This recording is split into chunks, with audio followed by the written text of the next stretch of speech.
Aujourd'hui, notre cours c'est Nashim Batanar, c'est les femmes dans le Tanar. Et aujourd'hui, on va faire une petite exception. Et ça va être un homme dans le Tanar. Parce que je pense qu'on a quand même on a bien étudié sur Esther. On a toujours la possibilité d'étudier de plus en plus. Mais aujourd'hui, on va parler de Mordechai. Et de cette façon, on va rentrer dans Purim en ayant le personnage de Esther en tête, avec ce qu'on a appris, avec le don de soi, avec l'héroïsme de Esther, avec la volonté d'aider son peuple, avec tout ce qu'on a appris. Et là, on va parler de Mordechai, et je pense que c'est un sujet aussi qui va nous donner beaucoup d'informations sur... ça va compléter en fait beaucoup ce qu'on a étudié sur Esther. Il y a une question que les Chachamim se posent. Mordechai, Bétar.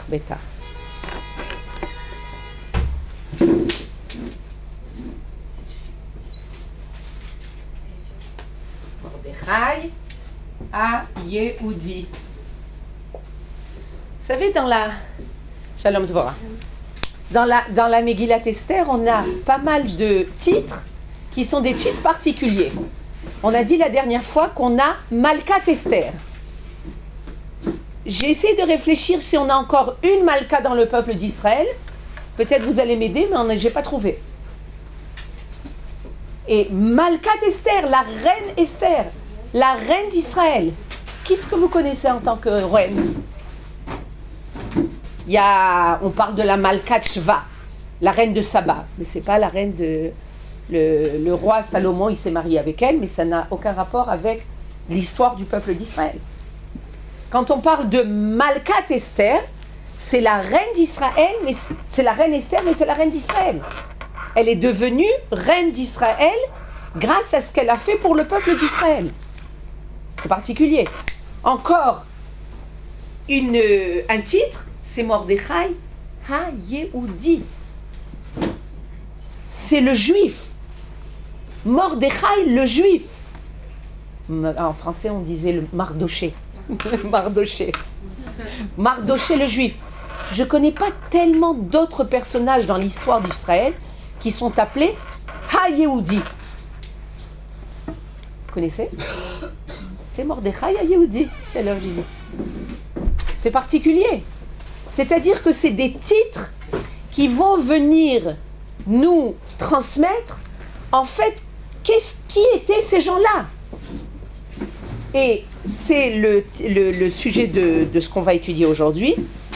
Il y a une question qui se pose. Une question grave. Et qui nous dit, Boker Tov, la question qu'on se pose et qui est posée chez les Chachamim et dans nos textes, pourquoi est-ce que Mordechai a mis en danger tout le peuple d'Israël? Il a mis en danger tout le peuple d'Israël. Pourquoi il a mis en danger tout le peuple d'Israël? Pour le sauver. Pas du tout. Pas du tout. Il a mis en danger le peuple d'Israël parce qu'il y avait un bonhomme, un rachat, qui s'appelait Aman.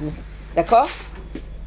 Et Aman avait exigé que tout celui qui passe devant lui se prosterne. D'accord? Et on peut se poser comme question, Mordechai l'a tellement énervé que... Pourquoi il a énervé? Qu'à chaque fois qu'il passait devant Aman, il ne se prosternait pas. C'est-à-dire? Alors il y a des questions qui se posent. Rakrega, pourquoi il ne se prosternait pas? Alors il y en a qui disent parce que Aman avait sur son vêtement une image de Avodazara. D'accord? Et donc tu ne vas pas te prosterner devant une image de Avodazara. Ça vous contente? Hein? Ça peut être une explication. Ça peut être une explication. Parce qu'il ne reconnaissait pas le fait qu'en se prosternant devant lui, il reconnaissait son autorité sur l'ensemble des nations, y compris sur Israël. Nahon. Aval, moi je vais vous poser une autre question. Tu veux pas te prosterner devant Aman? Écarte-toi de lui. Mais qu'est-ce qu'il faisait Mordechai? Il savait exactement, il demandait où est-ce que Aman passe aujourd'hui. D'accord? Il passe, il a fait merde. Il faisait de la provocation. Tu sais que Aman va passer à Rehov Yafo.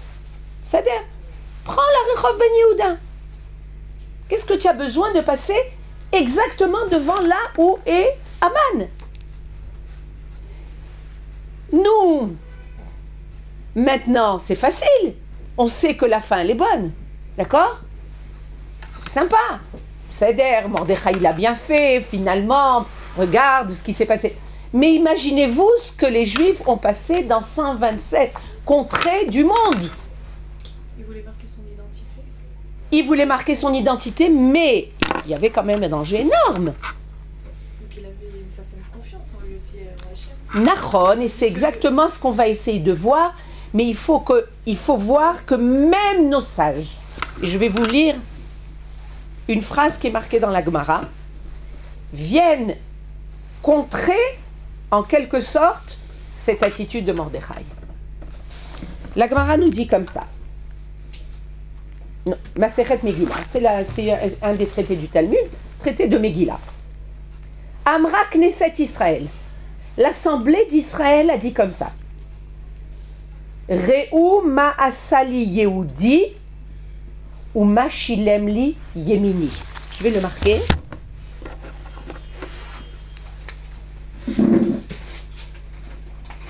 Amra Knesset Israël. Knesset Israël, en fait, c'est pas des individus. C'est toute l'assemblée d'Israël. C'est, si on peut dire, c'est la neshama du peuple d'Israël. C'est sérieux, d'accord? Elle vient et elle pose comme question. Re'u ma asali Yehudi ou ma shilem li Yemini. Je me trompe pas. Il a fait. Alors, la Knesset, l'Assemblée d'Israël pose comme question comme ça. Regardez ce que m'a fait Yehudi, d'accord? Comme ça l'appelle. Et qu'est-ce qu'il a provoqué chez Yemini? D'accord? Alors, et on nous dit comme ça. Ma'asali Yehudi, on parle de David Améler. Yehudi, pourquoi? Parce que David vient du Shevet Yehuda. D'accord? Alors, qu'est-ce qu'a fait David? C'est en fait, on vient se plaindre de ce qu'a fait David. Qu'est-ce qu'a fait David? David, Mishevet Yehuda, Shelo harag et Shimi ben Gera, Venolad mimeno Mordechai shegaram lekinat Haman. On vient se plaindre devant David. La Knesset Israël, l'Assemblée d'Israël vient se plaindre que David, au temps où il était roi, il aurait dû tuer un homme qui s'appelait Shimi ben Gera. Qui était ce Shimi ben Gera? Shimi ben Gera, il était de la tribu de Binyamin et il s'est révolté contre David. Maintenant, quand il y a une révolte contre David, qu'est-ce qui se passe? Shimi, il est. On va le marquer.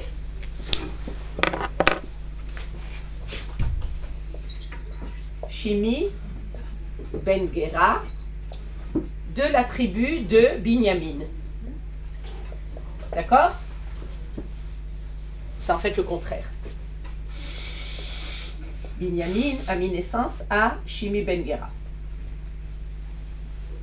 qu'est-ce qu'a fait David?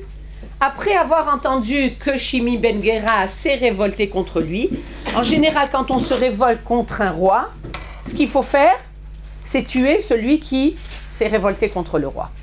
Le roi, il a en lui un kavod. C'est le kavod, c'est la gloire du roi, c'est le respect, il faut respecter le roi. Quand on n'a pas, il avait fait quelque chose de grave, je ne me rappelle plus tellement l'histoire, il n'avait pas respecté la royauté de David, et David, au lieu de le tuer, il a laissé en vie, et ce Shimi ben Gera, qu'est-ce qu'il a fait? Il a continué à mettre des enfants au monde, et il a mis au monde celui qui va devenir Mordechai. D'accord? Maintenant, à la fin de la vie de David, avant de mourir, il dit à son fils Shlomo de oui tuer Shimi ben Gera. C'est-à-dire qu'au temps où lui, il était dans le royaume, il était roi, il n'a pas tué Shimi ben Gera. Autant, quand son fils a pris la royauté, il a dit tu ne peux pas être roi avec un bonhomme comme Shimi ben Gera. D'accord? Et alors, qu'est-ce que la Masechet Megillah nous dit? Ma Asali Yehudi, qu'est-ce qu'a fait David? Yehudi, c'est David qui vient du Shevet Yehuda. Il a laissé en vie Shimi ben Gera. Et Shimi ben Gera, il va mettre au monde Mordechai. Mordechai qui vient du Shevet Binyamin. Binyamin, tu n'es pas avec nous? Non, non, il faut comprendre. Vous allez, petit à petit, vous allez voir que ça va être clair. C'est-à-dire que là, l'Assemblée d'Israël vient poser une question sérieuse. Si on n'avait pas eu Shimi ben Gera, on n'aurait pas eu Mordechai. En quelque sorte, on aurait gagné. Imaginez-vous à quel point c'est grave. D'accord? C'est-à-dire qu'elle va... Parce que comment ce Mordechai, il a mis en danger toute l'Assemblée d'Israël. D'accord? Ma shilem li yemini. Yemini, c'est le Shevet Binyamin. Qui c'est qui vient du Shevet Binyamin? Shaoul. Shaoul Amelech. Qu'est-ce qu'il a fait Shaoul? On a vu que David, il a failli à son devoir. Qu'est-ce qu'a fait Shaoul? Shaoul aussi, il a failli à son devoir. Le prophète Shmuel a dit à Shaoul de tuer Agag. Il n'y avait pas de Haman à l'époque. Agag. Qui était Agag? Agag, c'était le roi de Amalek. Et quand Shmuel, on a en fait une obligation en tant qu'Israël d'éliminer Amalek. Pourquoi éliminer Amalek? C'est des êtres humains. C'est des gens qui... ils sont richaïs, mais c'est quand même des êtres humains. C'est ce qu'on va lire Shabbat, Parashat Zachor. Et à toutes les générations, on a comme obligation d'éliminer Amalek. Zachor et asher asa lecha Amalek. Rappelle-toi ce que t'as fait Amalek. Qu'est-ce qu'il a fait Amalek? Vous savez ce qu'il a fait Amalek? Qu'est-ce qu'il a fait Amalek, Tiona? Il a voulu nous effacer. Quand ça? Après la sortie d'Égypte. Il a fait meurtre. À la sortie d'Égypte, on va reprendre un petit peu l'histoire. À la sortie d'Égypte, le peuple d'Israël sort, va recevoir la Torah. Le monde entier est stupéfait de la grandeur divine qui a protégé son peuple. Dans les journaux étaient marqués les 10 plaies, l'ouverture de la mer Rouge, le don de la Torah. C'était marqué dans les gros titres. Okay? Le monde entier savait ce qui s'était passé. Et il y a eu un émoi qui était dans le monde entier de savoir comment ce peuple il a réussi à sortir d'Égypte et de passer tout ce qu'il a passé. Okay? Et tout le monde a eu peur. D'ailleurs, c'est marqué dans la Shiratayam, Az Yashir Moshe. On voit la peur de tous les peuples qui sont autour, qui sont dans le monde. Et il y a un peuple qui s'appelle Amalek,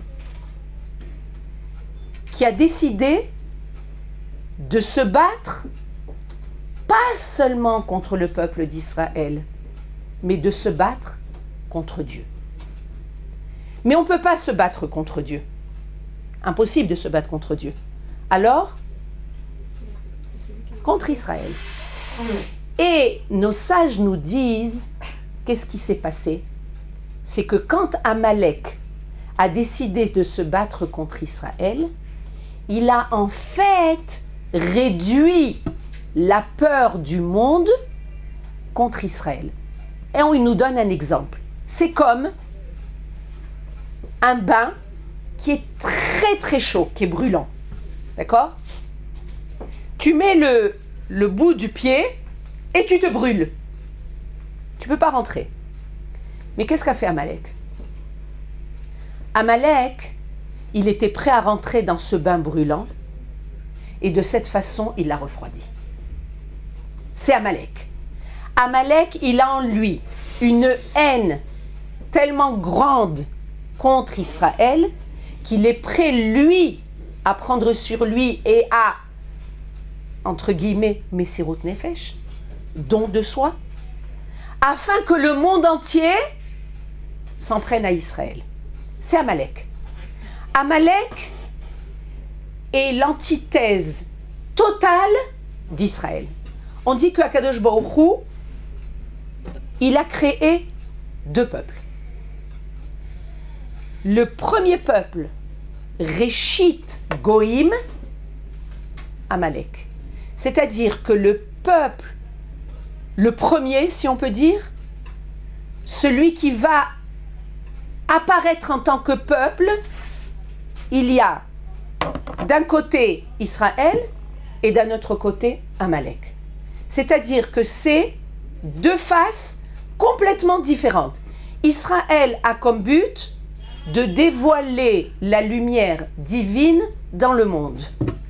C'est son but, c'est son rôle. De dévoiler le fait qu'il y a un créateur qui dirige ce monde. C'est le but d'Israël. C'est ce que Akadosh Baruch Hu lui a donné comme but, comme rôle. Et il y a un autre peuple qui s'appelle Réchit Goïm Amalek, qui est la prémisse, si on peut dire, d'un peuple, c'est Amalek. C'est quoi? Empêcher Israël de remplir son rôle. Est-ce que c'est les deux facettes d'une même unité? C'est les deux facettes d'une même unité. Et c'est... Je ne sais pas comment expliquer, mais je pense que c'est ce qu'on avait parlé de ça la semaine dernière. C'est seulement lorsque tu as véritablement le noir, tu peux à côté du blanc, tu peux voir que le blanc, il est blanc. C'est-à-dire que finalement, il y a, je pense que c'est Bémet, c'était ce qu'on avait dit la semaine dernière, il y a une possibilité d'être véritablement Israël, c'est ce que tu as dit à propos de Mordechai, tu as compris, il y a une possibilité de véritablement être Israël que si tu es en face de Amalek. C'est-à-dire que c'est dur. Mais, c'est-à-dire Israël est confronté au mal, je te donne la parole Delphine, Israël est confronté de façon un vis-à-vis énorme, le bien moule en face du mal. Et là, c'est ce qui s'est passé avec Mordechai et Aman. Maintenant, je te donne la parole et je continue. Oui. Vas-y. Ça veut dire, si je comprends bien, c'est-à-dire qu'il faut que je sois complètement, on va dire, en face de Amalek pour révéler mon identité. Mon identité à part entière. Nachon, bidiouk. Et c'est ce qu'on va voir avec Mordechai. Alors d'un côté, la Gemara nous dit, qu'est-ce qu'a fait Mordechai? Il a mis en danger le peuple d'Israël. À cause de David, on a eu Mordechai. qu'il n'a pas, pas tué Shimi Ben Gera. C'est-à-dire, la Gemara, elle vient nous dire, peut-être que ça aurait été mieux qu'on n'ait pas eu Mordechai, tellement il a mis en danger le peuple d'Israël. D'un autre côté, elle nous dit, qu'est-ce qu'a fait Shaoul? Il n'a pas tué Agag. Il avait eu comme commandement de Shmuel, de prophète, de tuer le roi de Amalek. De tuer tout le peuple d'Amalek. Mais Shaoul, il a eu pitié. Qu'est-ce qu'il a fait? Il a tué tout Amalek, à part les bêtes. Et nos sages nous disent qu'ils ils étaient sorciers, les gens de Amalek. Et le roi de Amalek, qui s'appelait Agag, c'était une sorcellerie, il s'était un genre de Gilgoul, Bédiouk dans une bête. Donc comme il était dans une bête, après il est ressorti et finalement il est resté. Et à cause du fait qu'il est resté, il y a eu Amalek a continué. Et on a eu Haman. D'accord? De David, on a eu Mordechai. Et de Shaoul, on a eu Haman. Vous êtes avec moi? C'est-à-dire, c'est sérieux comme accusation. C'est une accusation terrible. C'est-à-dire, on aurait préféré ne pas avoir Mordechai et ne pas avoir Haman. J'ai pas compris comment de Shaoul est passé à Haman. Parce que Shaoul, il n'a pas tué Agag, le roi, et de Agag est sorti Haman. C'est pas que c'est le Mais même, David c'est est mort la de- conséquence de... C'est la conséquence. Oui, mais David et Mordechai, c'est le même lien? Non, je comprends pas. David, il n'a pas tué Shimi Ben Gera. Ah. Shimi Ben Gera, il était de la tribune de Binyamin. Et de Shimi Ben Gera est sorti Mordechai. C'est-à-dire qu'en quelque sorte, vous savez, la Torah, hein, elle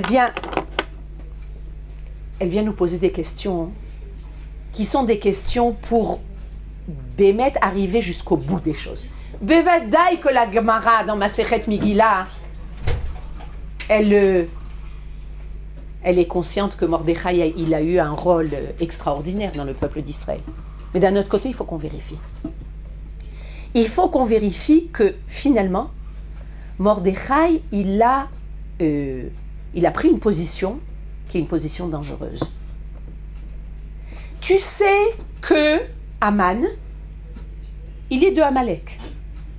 Maintenant, Mordechai et Haman, c'était deux personnages qui se connaissaient depuis très longtemps.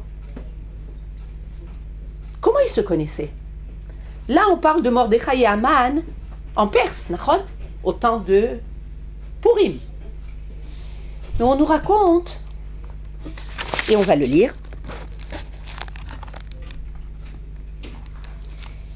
ils se connaissaient depuis très longtemps.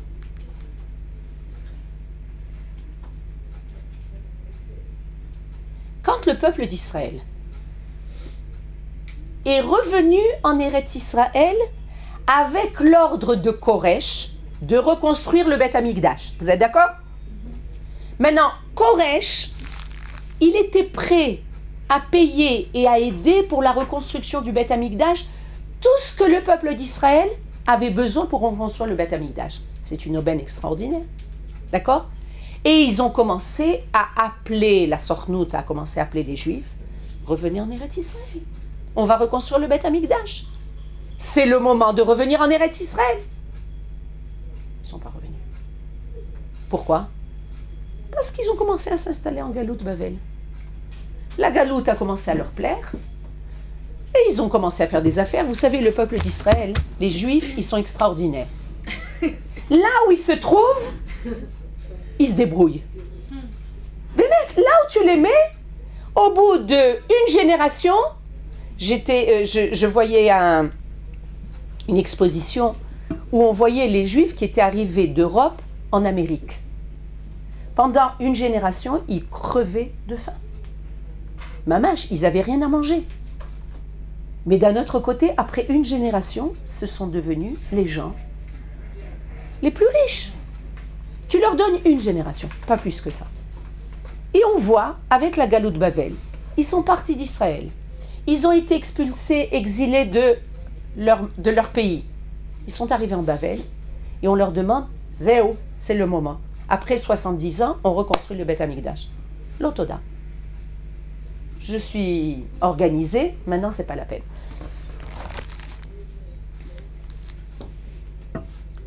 Et alors, on est arrivé en Eretz Israël, une poignée de Juifs, entre autres, il y avait Ezra et Nehemia. Vous avez entendu ces mots-là? Ezra et ces noms-là. Ezra et Nehemia qui ont commencé à reconstruire Eretz Israël. Quand les Goïm qui étaient en Eretz Israël ont vu qu'Israël revenait dans le pays et recommençait à être, comment on dit, à se diriger, à avoir petit à petit une indépendance. Okay? Les Goïm ont commencé à se révolter et ils ont dit non, c'est pas à vous Israël, c'est à nous. Vous connaissez cette histoire? Okay? C'est nous qui avons droit à la terre d'Israël. Nous, on est là depuis très longtemps, vous n'allez pas nous sortir d'ici. Vous savez, on lit l'histoire et on voit que c'est sans arrêt un éternel recommencement. Et ils ont envoyé une lettre pleine de venin vers le roi de Perse pour empêcher Israël de reconstruire le Beth Amikdash. D'accord? Et les Juifs ont désigné un envoyé pour plaider en leur faveur, et les Goïm ont décidé d'envoyer un envoyé pour plaider en leur faveur. Qui était l'envoyé des Juifs? Mordechai. Qui était l'envoyé des Goïm, des ennemis? Haman. Maintenant, ils ont fait le chemin de Eretz Israël en Bavel.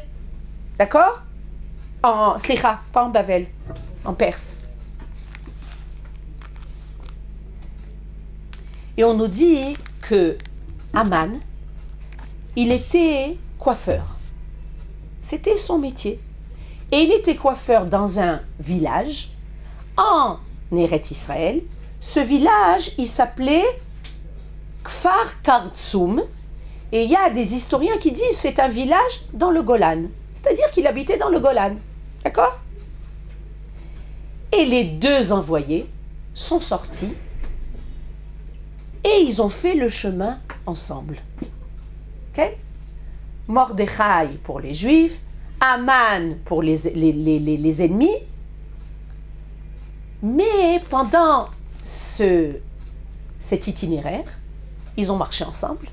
Même si on est ennemis, on peut marcher ensemble. Il devait y avoir certainement des groupes de gens qui marchaient à l'époque. Ils marchaient sur des dos de chameaux, est-ce que je sais moi? C'était des convois comme ça. Mais pendant tout cet itinéraire, Haman, il a épuisé sa nourriture.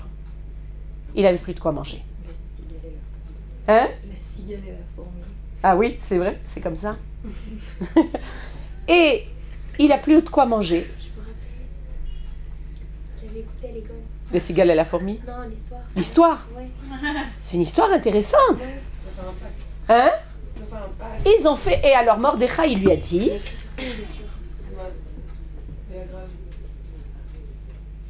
Et il était obligé, pour survivre, d'accepter les conditions de Mordechai. D'accord? Et Mordechai lui a dit, je te donne à manger dans la condition que tu sois mon esclave à tout jamais. Et en retour, je te donne du pain. Et qu'est-ce qu'a fait pour que ce soit un pacte? Il a écrit ça sur la chaussure. Dans la semelle de sa chaussure, ils ont écrit ce pacte, et ce pacte a été signé, et de Mordechai a signé, et Haman a signé ce pacte. D'accord? Maintenant, par la suite, Aman, il est devenu un homme très important. Il est devenu le second du roi Achashverosh. Mais en fait, il savait très bien que il était le Eved, l'esclave de Mordechai. Donc à chaque fois qu'il voyait Mordechai, ça lui rappelait ce pacte. Et on comprend, c'est la haine viscérale de Amalek qui faisait de tout pour éliminer cette grandeur d'Israël. C'est-à-dire que Mordechai, il a fait en sorte de faire ce pacte et de lui montrer, c'est moi qui suis le maître et toi tu es l'esclave. En fait, qui est-ce qui est le patron de ce monde? C'est toi, le mal, ou c'est moi? C'est moi. Et il a signé. Il a signé parce qu'il avait besoin de manger. Mais en fait, Mordechai, il a montré à Aman quel devait être son rôle par rapport à Israël. Mais Aman, qui est de Amalek, s'est révolté de ça. Et Aman, il s'est retrouvé dans une situation, d'un côté c'était le second du roi, d'un autre côté, il avait signé qu'il était esclave. Donc sa haine s'est amplifiée. Sa haine a grandi énormément, à tel point qu'il a décidé d'éliminer tout le peuple d'Israël. Alors nos sages nous disent, il y a une question, Mordechai, tu sais que tu peux être en danger. Toi, au niveau individuel, d'accord? Tu peux être en danger. D'accord, tu es prêt à te mettre en danger, toi, au niveau individuel. Mais mettre en danger toute l'assemblée d'Israël, tu prends un risque énorme. À tel point que les Juifs de cette période étaient révoltés contre Mordechai. Maintenant, nos sages nous disent que Mordechai, ça vient du mot Mered. Vous savez ce que c'est Mered? La révolte. Mordechai a en lui un côté de révolte. Et on pourrait se dire peut-être que Mordechai, il n'a pas pensé qu'est-ce que ça pouvait entraîner. On ne peut pas penser une chose pareille parce que Mordechai savait exactement qui était Aman. Mordechai connaissait Aman. Mordechai savait que Aman était l'envoyé de ceux qui veulent empêcher Israël d'être Israël. Donc c'est un rachat. Donc il savait. Et en fait, on peut se poser comme question, une question qui est quand même sérieuse, est-ce qu'on a le droit de faire face au Rechaïm? Mordechai à Yehudi, tu as devant toi un rachat, un vrai rachat, Amalek. Est-ce qu'il vaut mieux pas? Il y a trois possibilités. Quand tu es devant la riche-houte, la méchanceté, tu as trois possibilités. Ou de te plier, l'Eikana. Vous savez ce que c'est l'Eikana?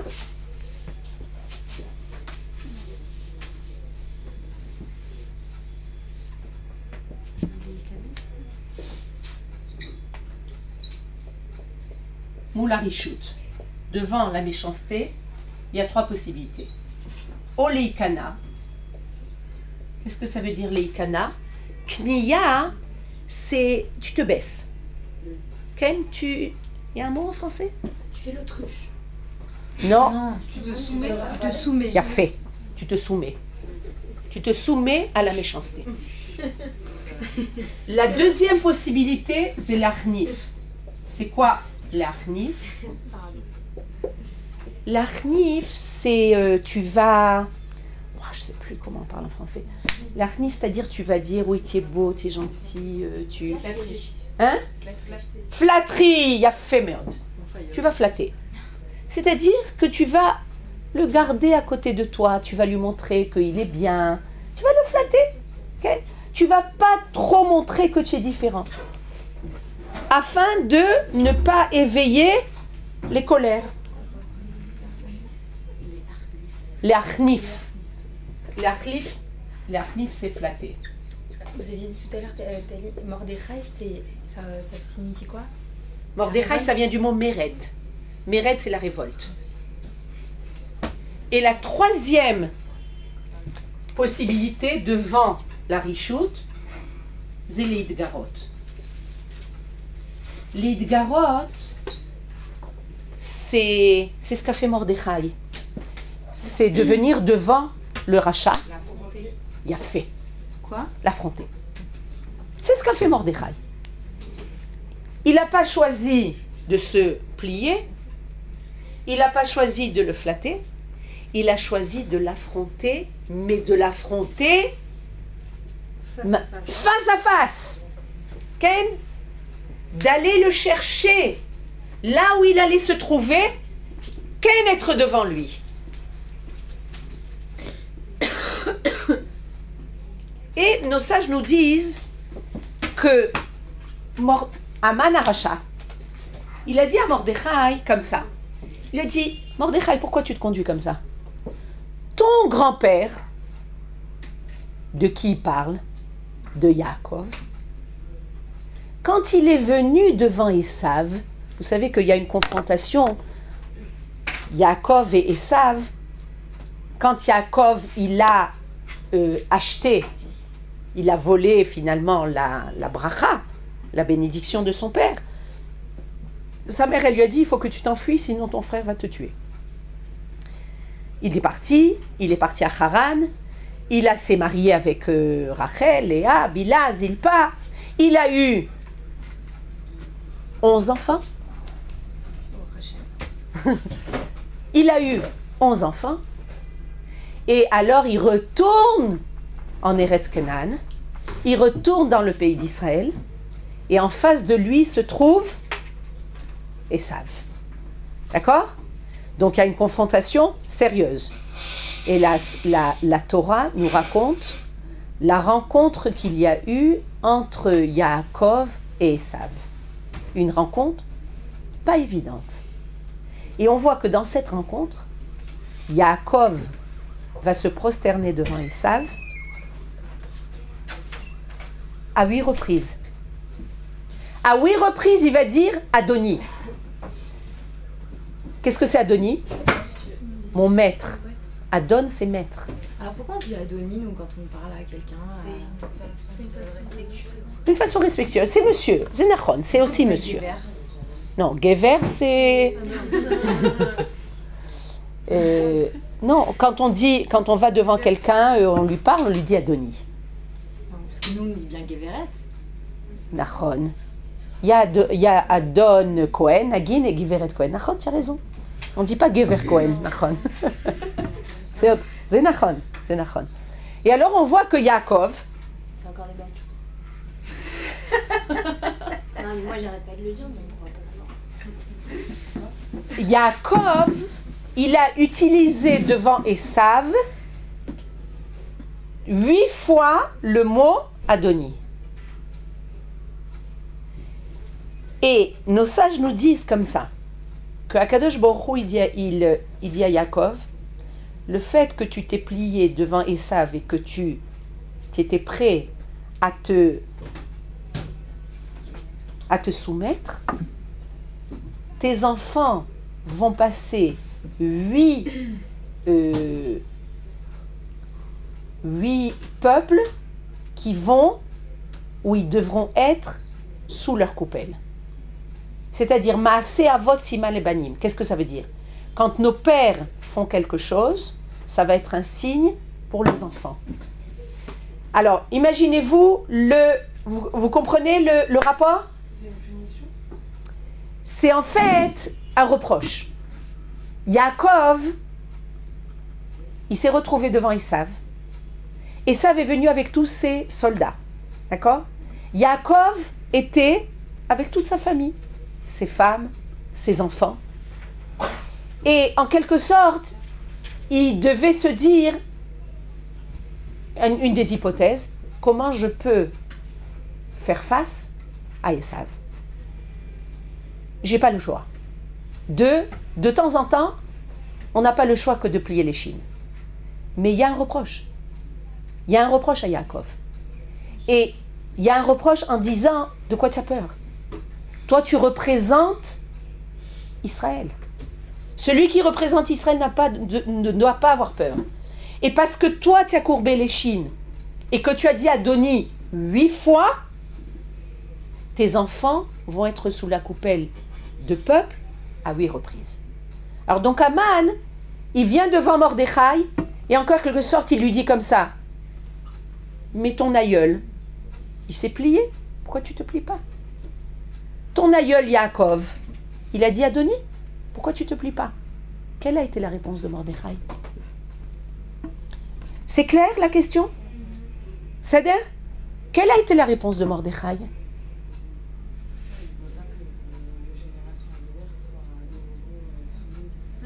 Il lui rappelle bien qui est l'esclave et qui est le maître. Que lui, c'est bien... Une réponse beaucoup plus simple que ça. Il y a Féméod. Mordechai, son aïeul, il vient de la tribu de Binyamin. Maintenant, Binyamin, quand tout le monde s'est prosterné devant Esav, Binyamin, elle n'était pas née. Rachel, elle était enceinte de Binyamin. Qu'est-ce que vient Binyamin lui répondre? Toutes les tribus, mes 11 frères, c'était des gens de Chutz Laaretz. Moi, je suis un produit d'Eretz Israël. Moi, je suis né en Eretz Israël. En Eretz Israël, on n'a pas peur. En Eretz Israël, on est Bémet Mordechai Yehudi. Tant que tu as un côté de galoute, tu as en toi une crainte. Ça peut se comprendre. Mais moi, je suis une autre trempe. Et c'est la raison pour laquelle c'est dans la tribu de Binyamin que le Beth Amikdash va être construit. Binyamin, c'est la conviction que ce que tu portes en toi, le fait que tu es Yehudi, tu peux faire face à tous les ennemis. Tu n'as pas de quoi avoir peur. Et nos sages nous disent que Mordechai avait en lui cette volonté de montrer que le peuple d'Israël a en lui un courage moral. Un courage moral à faire face au Réchaïm. Et on nous pose la question, tout le monde peut faire face au Réchaïm? La preuve, c'est qu'il n'y a que Mordechai qui a fait face à Aman. Le peuple d'Israël à l'époque de Purim s'est plié. Quand Achashverosh il a invité tous les gens de son royaume à assister au repas de Achashverosh, ils sont tous venus. Regarde, tu n'as pas peur, c'est une séouda, un repas de Goïm. Non, mais Achashverosh il a dit, vous en faites pas, tout est cachère. Tout est dans les règles de l'art, dans les règles de la cacheroute, le yain, kadin. Il y avait la hashgacha, rabbanout, badat, tout ce que vous voulez. Mais tu peux être dans toutes les règles de la cacheroute et de la Torah, mais quand même te plier. Avoir un état où tu n'es pas fier. Tu as sur toi, tu sens là le besoin de te plier au goïm. Le Rambam nous dit qu'une des raisons pour laquelle le peuple d'Israël, les enfants d'Israël ont passé 40 ans dans le désert, vous savez pourquoi? En fait, d'Égypte, ils étaient en Égypte. Pour arriver en Eretz Israël, c'est pas loin. Ça aurait dû prendre 10 jours. 10 jours. Ces 10 jours sont devenus 40 ans. On dit, pourquoi ils sont restés tellement longtemps? ils auraient très bien pu rester, passer les 10 jours et rentrer en Eretz Israël. Non, Akadosh Baruch Hu, il a fait en sorte qu'on reste 40 ans. Vous savez pourquoi? Parce que de passer d'un état d'esclave, on était esclave en Égypte, à un état d'autonomie, de courage, d'être sûr de soi, ça prend du temps. C'est pour ça qu'on dit qu'Eretz Israël, ça se mérite. Bevadaï, bevadaï. C'est-à-dire que quand on arrive en Eretz Israël, il ne faut pas penser que du jour au lendemain, on a mis de côté la galoute, zéo, je suis devenu israélien.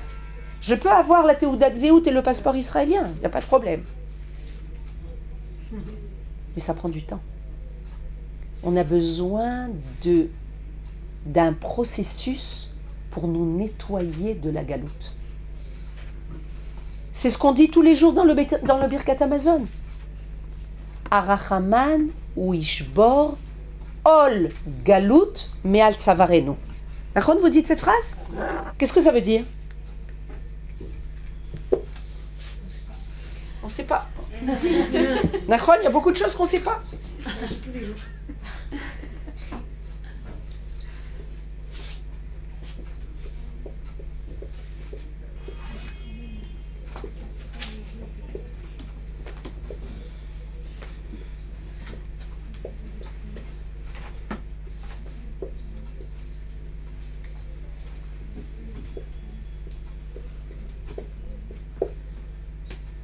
Arachaman, c'est Dieu, celui qui est Rahman, qui est miséricordieux. Ou Ishbor, il va nous enlever, nous casser le hol, le joug de la galoute qui est sur nos épaules, qui est sur notre cou. On a en nous un joug de galoute. Alors c'est bizarre de faire le Birkat Amazon en galoute. Nachon, nachon.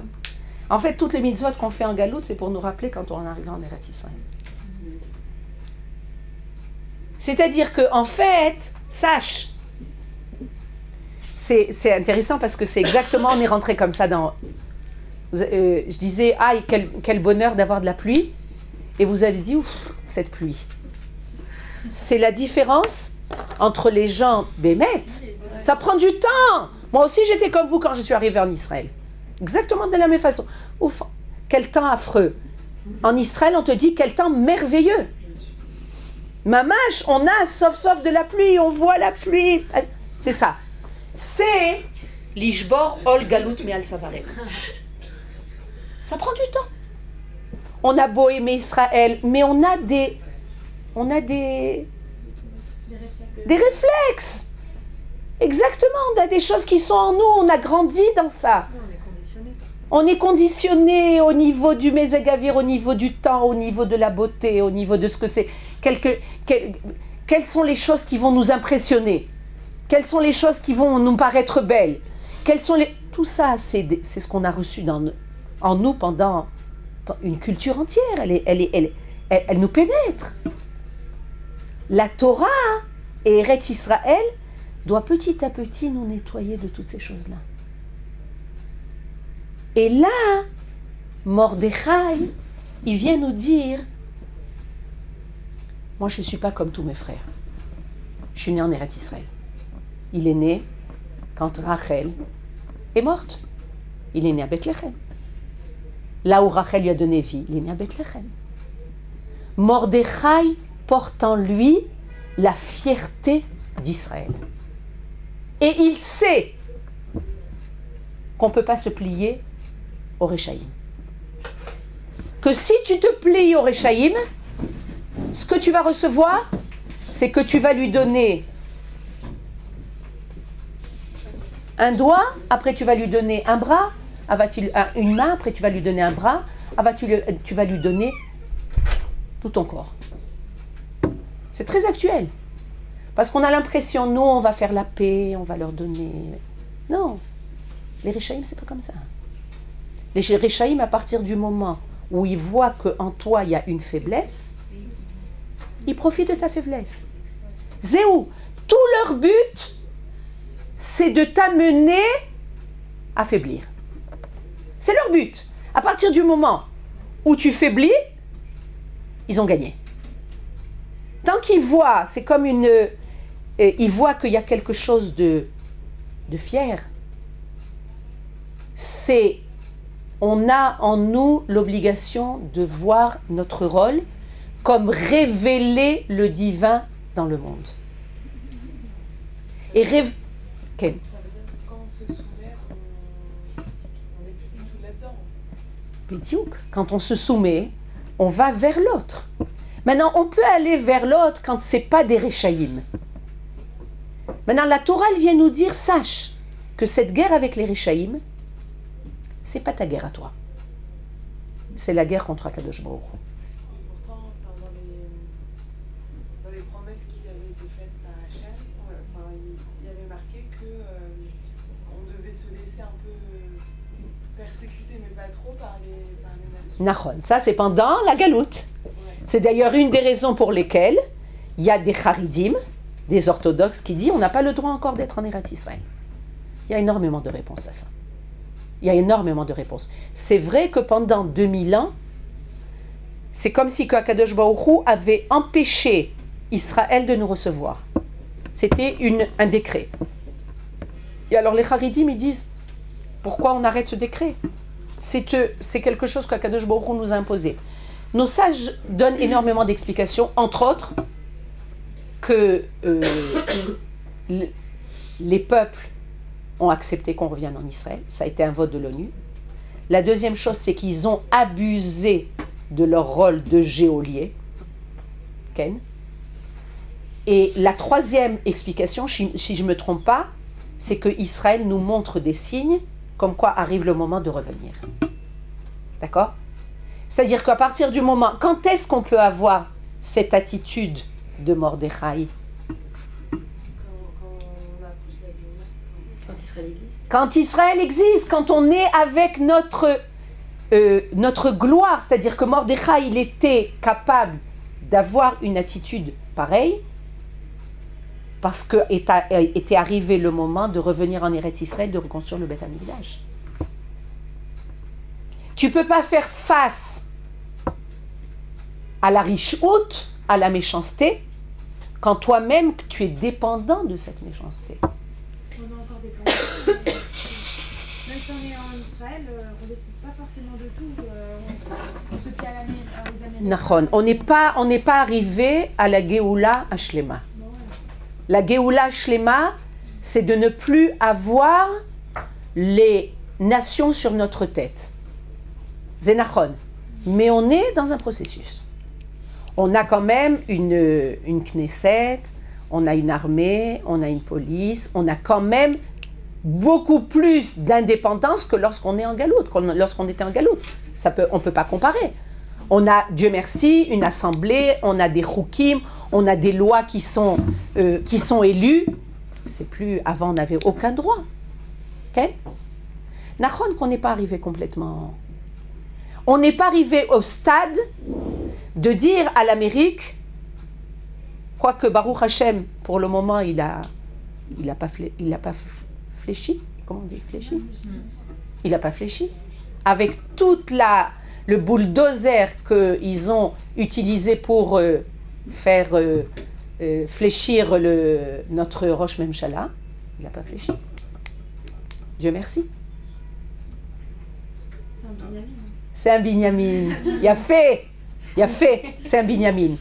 Et il faut croire à cette force que Eretz Israël. Alors d'un côté, tu peux pas dire je m'en fous de toi parce qu'il y a énormément d'échanges. Il y a énormément de. Chacun a besoin de l'autre.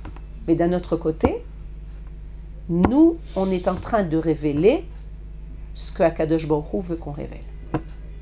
Mordechai, c'est ça. Mordechai, c'est le Yehudi. Et il y a une...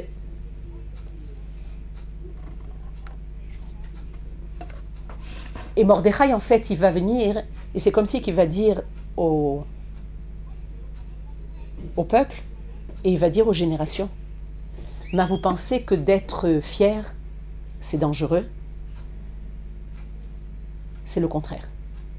le fait de se plier, c'est dangereux. D'être fier, c'est ça qui donne la possibilité à l'homme d'être droit et donne la possibilité à nos ennemis de nous respecter. Et si au temps de Purim, Akadosh Baruch Hu a décrété d'anéantir Chas v'Shalom le peuple d'Israël, c'est pas parce que Mordechai s'est pas plié à Haman, c'est parce que le peuple d'Israël s'est plié à Achashverosh. C'est autre chose.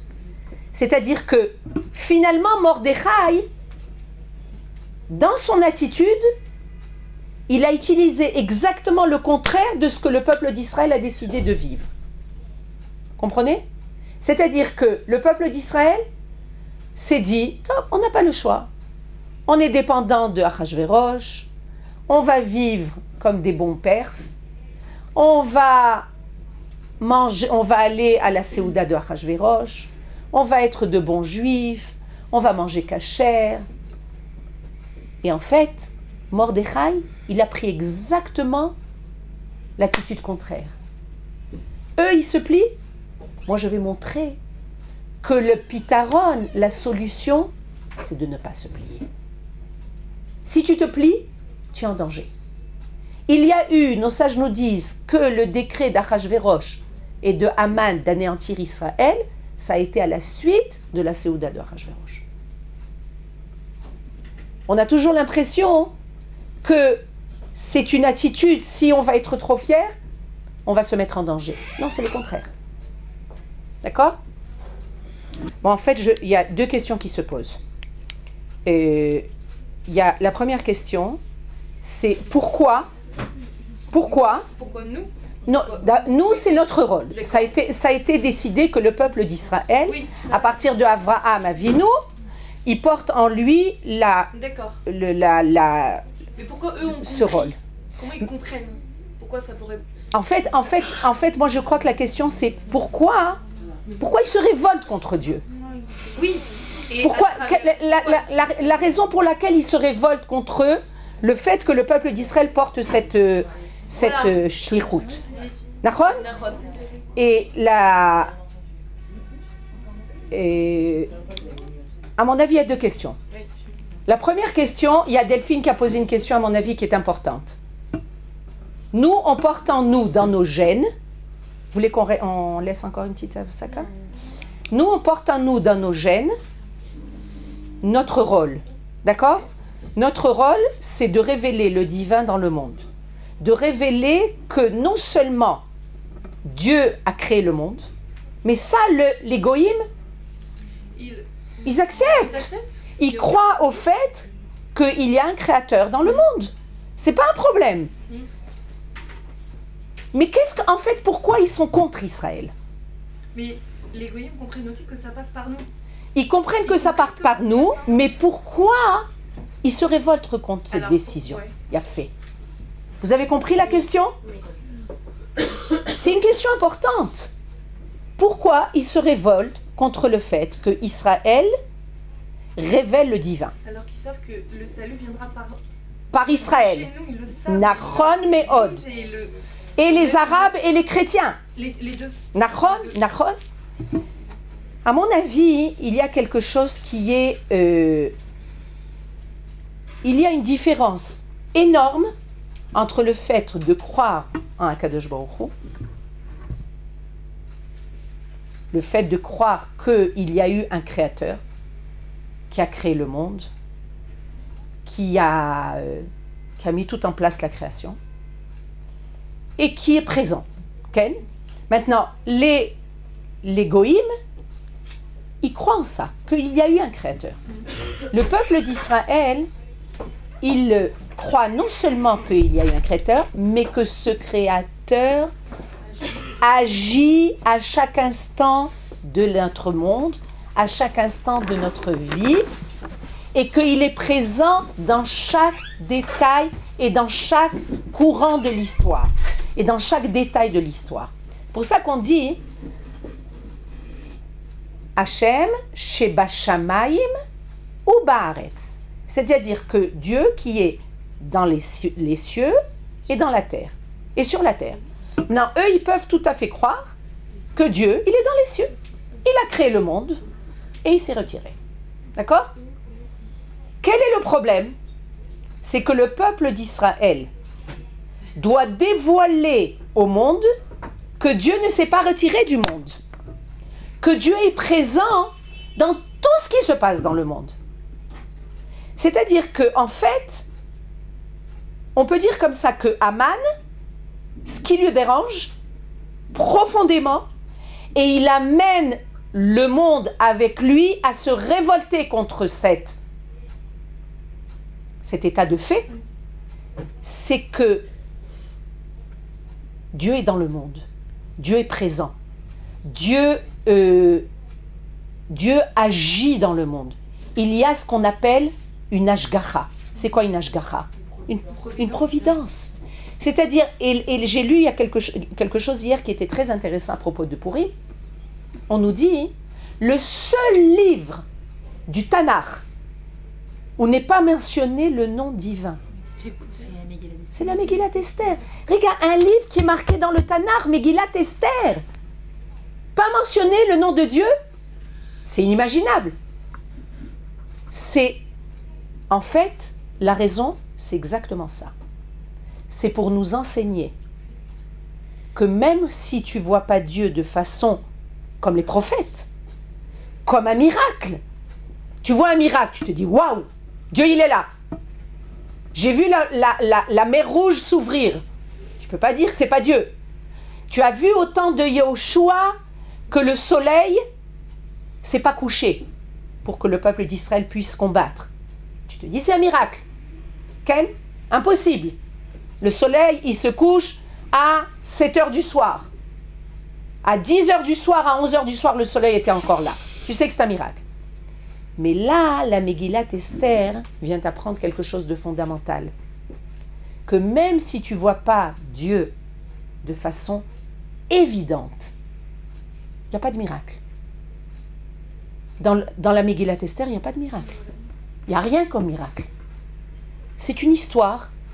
Et tu vois comment Akadosh Baruch Hu, avec toutes les intrigues, et d'un jour, il y a Achashverosh qui ne s'est pas endormi la nuit, et on lui a amené le livre des Zichronot, et de là, il a vu que Mordechai, il l'a sauvé d'un complot. Et tu vois que chaque chose, il y a un tissage. Et que Akadosh Baruch Hu, il organise toute l'histoire sans que, pour ça, il apparaisse de façon mamash réelle. C'est-à-dire que tout le rôle du peuple d'Israël, c'est de voir comment Dieu se révèle dans toute l'histoire de l'homme, dans toute l'histoire du peuple et dans toute l'histoire du monde.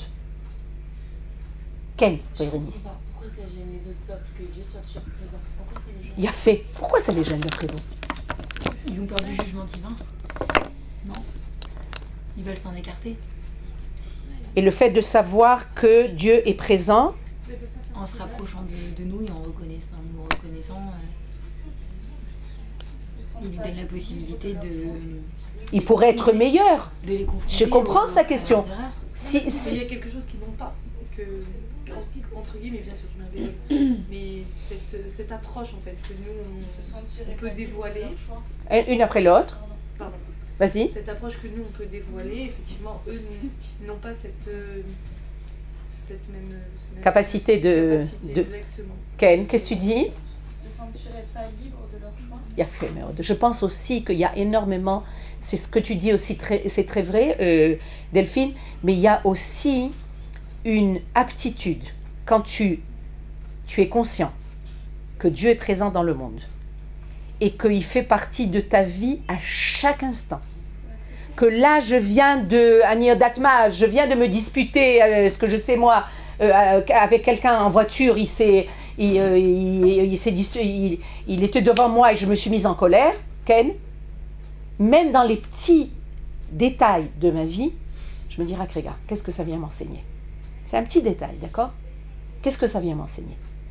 Si dans les petits détails de ma vie, je veux révéler Akadosh Baruch Hu et je veux le rencontrer, nos sages nous disent que c'est à tel point que si quelqu'un veut donner de la tzedaka et il met la main dans sa poche et il va sortir une pièce mais c'est pas la pièce qu'il veut, qu'est-ce que ça vient lui dire? C'est-à-dire que essaye de vérifier. Qu'est-ce que ça vient te dire? Maintenant, je pense que le peuple d'Israël a en lui cette capacité de révéler le divin, mais pour révéler les divins, il faut une certaine modestie.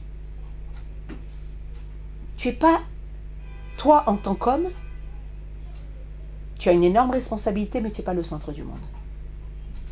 Le centre du monde, c'est Akadosh Baruch. C'est-à-dire, pour arriver à formuler une phrase pareille, il faut beaucoup de modestie. Il faut comprendre et il faut révéler au monde qu'il y a celui qui mène son monde. Les goïms ne supportent pas l'absence de omniprésence d'eux-mêmes. Comprenez? C'est-à-dire que ça n'annule pas la présence de l'homme. Au contraire. Au contraire. C'est-à-dire qu'a priori, tu te dis, si je mets Akadosh Baruch Hu au milieu, je n'existe pas. Mais dans le peuple d'Israël, on a compris que c'est exactement le contraire.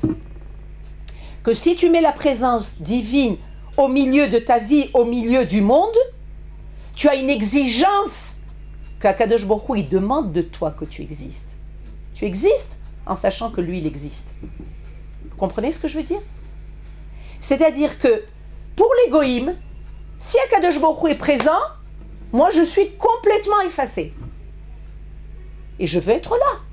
Moi en tant qu'homme, je veux être là. Donc j'ai besoin d'annuler la présence divine. Nous, dans le peuple d'Israël, c'est pas la même pensée. On met au milieu de notre existence le Créateur, et on sait que le Créateur nous a créés pour remplir un rôle.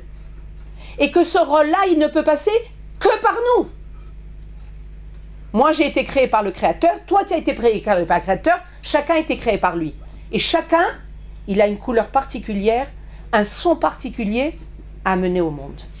Et si on ne le révèle pas, si on ne révèle pas ce son, eh bien, il y a quelque chose qui manque au monde. Et que tu remplis pas ton rôle. C'est marrant, je lis un livre en ce moment d'un bonhomme qui était du Hamas. Et il a combattu contre Israël jusqu'au moment où il a été mis en prison en Israël. Il a passé des tortures extraordinaires et on lui a demandé d'être agent secret pour Israël. Et c'est exactement ce qu'il raconte. Il raconte qu'il a vécu une vie où il priait 5 fois par jour. 5 fois par jour. Il se lève le matin, d'ailleurs on les entend, le muezzin, très très tôt le matin. C'est-à-dire il fait encore nuit. Et ceux qui sont vraiment fervents, religieux fervents, ils se lèvent le matin très tôt. Et les enfants au plus jeune âge. Mais il y a les moments du culte. Et ce qui n'est pas au moment des cultes, ça n'a pas de rapport avec ce que tu vis au moment du culte. Tu peux prier, tu peux te prosterner, tu peux... Momentané. Hein? C'est momentané. Voilà. Maintenant, dans le peuple d'Israël, il y a une présence divine qui est constante. Il n'y a pas des moments où quelqu'un dit, tu sais quoi, bon j'ai prié, zéro, laissez-moi tranquille. Non. Pour eux, c'est Dieu qui leur demande de faire ça, mais finalement, ils voient en Dieu un Dieu vengeur, un Dieu de sang, un Dieu de Elohim, non? De jugement. De jugement. Je ne sais pas exactement comment, je connais pas assez, mais c'est quelque chose où tu vois pas la bonté divine. C'est quelque chose de violent chez eux. Maintenant, à mon avis, la deuxième question qui se pose et que j'ai posée hier comme question à mon mari, c'est qu'en fait, nous, en tant que juifs, on sait que c'est notre rôle. Et on sait que le divin doit passer par nous.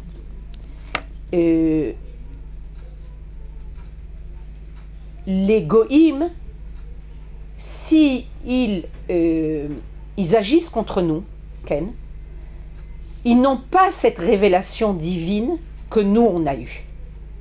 Et alors, ils ont cette, comme on a dit tout à l'heure, cet instinct naturel de vouloir vivre dans le monde, et ils n'ont pas la conscience que le divin est là présent de façon constante, comme nous, on l'a.